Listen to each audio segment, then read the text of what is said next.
ভারত কেন ইংল্যান্ডের বিরুদ্ধে দ্বিতীয় টি-20 ম্যাচ হারলো? আমার মতে এই হারের পিছনে রয়েছে তিনটি বড় কারণ। সেই তিনটি কারণ নিয়ে আজকে ভিডিওতে তোমাদের সামনে বিস্তারিত আলোচনা করব, তাই ভিডিওটি শেষ পর্যন্ত অবশ্যই দেখতে থাকো। ভারত ও ইংল্যান্ডের মধ্যে দ্বিতীয় টি-20 ম্যাচে প্রথমে ব্যাট করে ভারত 190 রানের লক্ষ্য দেয়। শুরুতে মনে হচ্ছিল এই রানটা ডিফেন্ড করা সম্ভব হবে না, কিন্তু শেষ পর্যন্ত ইংল্যান্ড দারুণ ব্যাট করে খুব সহজেই সেই লক্ষ্য তাড়া করে ম্যাচ জিতে নেয়। ফলে দ্বিতীয় টি-20 ম্যাচে হারতে হলো টিম ইন্ডিয়াকে। তবে এই ম্যাচে একটা বড় আনন্দের খবরও ছিল। অনেক দিনের অপেক্ষার পর অবশেষে ভারতের জার্সিতে অভিষেক করলো ভৈভব সূর্যবংশী। মাত্র 15 বছর বয়সে ভারতের হয়ে টি-20তে অভিষেক করে সে নতুন ইতিহাস গড়েছে। এর আগে ভারতের হয়ে সবচেয়ে কম বয়সে অভিষেকের রেকর্ড ছিল সচিন টেন্ডুলকারের। সচিন টেন্ডুলকার 16 বছর বয়সে ভারতের হয়ে অভিষেক করেছিলেন। এবার সেই রেকর্ড ভেঙে দিল ভৈভব সূর্যবংশী। তার জন্য অনেক অনেক শুভেচ্ছা ও ভালোবাসা। এবার আসি ভারত কেন এই ম্যাচটা হারলো। সেই তিনটি কারণ কি? 1 নম্বর, টিম কম্বিনেশন। বন্ধুরা, এই ম্যাচে ভারত একসঙ্গে 3 জন স্পিনার খেলেছে, কিন্তু ম্যাচটা ছিল ইংল্যান্ডের মাটিতে।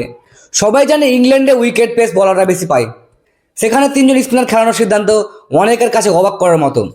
আমার মতে যদি 2 জন স্পিনার আর একজন অতিরিক্ত পেসার বলার খেলানো হতো, তাহলে ভারতের বোলিং আরও শক্তিশালী হয়ে উঠত। ধরুন যদি প্রিন্স যাদবের মতো একজন পেসার সুযোগ পেত, তাহলে হয়তো মাঝের ওভারে কিংবা ডেথ ওভারে চাপ তৈরি করা যেত। নিশ্চিতভাবে বলা যায় না যে ভারত জিতত, কিন্তু ম্যাচটা আরও কঠিন হয়ে যেতে পারতো ইংল্যান্ডের জন্য। এই কারণে আমার মতে প্রথম বড় ভুল ছিল টিম নির্বাচনের। দ্বিতীয় নম্বর, 17তম ওভার। সেই সময় ম্যাচ পুরোপুরি ভারতের হাতেই ছিল। ইংল্যান্ডে তখন শেষ 4 ওভারে প্রয়োজন ছিল 50 রান। ম্যাচ তখন দুই দলের জন্যই সমান অবস্থায় ছিল, কিন্তু 17তম ওভারে বল করতে আসেন রবি বিষ্ণোই, আর সেই ওভারে তিনি দিয়ে বসেন 29 রান। একটা ওভারে ম্যাচের চিত্র পুরো বদলে দিল। ইংল্যান্ড হঠাৎ করে ম্যাচে অনেক এগিয়ে যায়। এরপর ভারতের ওপর চাপ বেড়ে যায় এবং ইংল্যান্ড অনেক আত্মবিশ্বাস নিয়ে শেষের রানগুলো তুলে নেয়। টি-20 ক্রিকেটে একটি খারাপ ওভারেই অনেক সময় পুরো ম্যাচ ঘুরিয়ে দেয়। এই ম্যাচেও ঠিক সেটাই হয়েছে। তাই আমার মতে দ্বিতীয় টি-20তে ভারতের হারের সবচেয়ে বড় কারণ ছিল সেই 17তম ওভার। 3 নম্বর কারণ হচ্ছে লোয়ার অর্ডার থেকে রান না আসা। ভারতের টপ অর্ডার ভালো না শুরু করলেও শেষের দিকে বড় রান যোগ করতে পারেনি। টি-20 ক্রিকেটের শেষ 5-6 ওভার খুবই গুরুত্বপূর্ণ। এই সময় লোয়ার অর্ডারের ব্যাটারদের দ্রুত রান করতে হয়।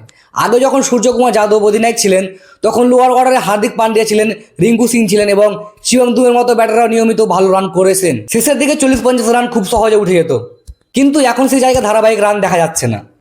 হার্দিক নেই, রিঙ্কু নেই, আর শিবম দুবও নিজে ছন্দে নেই। ফলে শেষের দিকে ভারতের রান অনেকটাই কমে যাচ্ছে। আমার মতে যদি লোয়ার অর্ডার থেকে আরও 20-25 রান বেশি আসতো, তাহলে ভারতের স্কোর 210-এর কাছাকাছি চলে যেত। তখন ম্যাচের ফল হয়তো অন্যরকম হতে পারত। সব মিলিয়ে আমার মতে ভারতের হারের 3টি বড় কারণ হলো ইংল্যান্ডের কন্ডিশনে 3 জন স্পিনার খেলানোর সিদ্ধান্ত, 17তম ওভারে রবি বিষ্ণু 29 রান দিয়ে দিল, আর লোয়ার অর্ডারের ব্যাটারদের কাছ থেকে প্রত্যাশা মতো রান না পাওয়া। এখন তোমাদের কি মনে হয় ভারতের হারের সবচেয়ে বড় কারণ কোনটা? কমেন্ট করে অবশ্যই জানিও। ভিডিওটি ভালো লাগলে লাইক করো, বন্ধুদের শেয়ার করো, আর এমনই ক্রিকেট সব আপডেট পেতে পেজটিকে ফলো করো।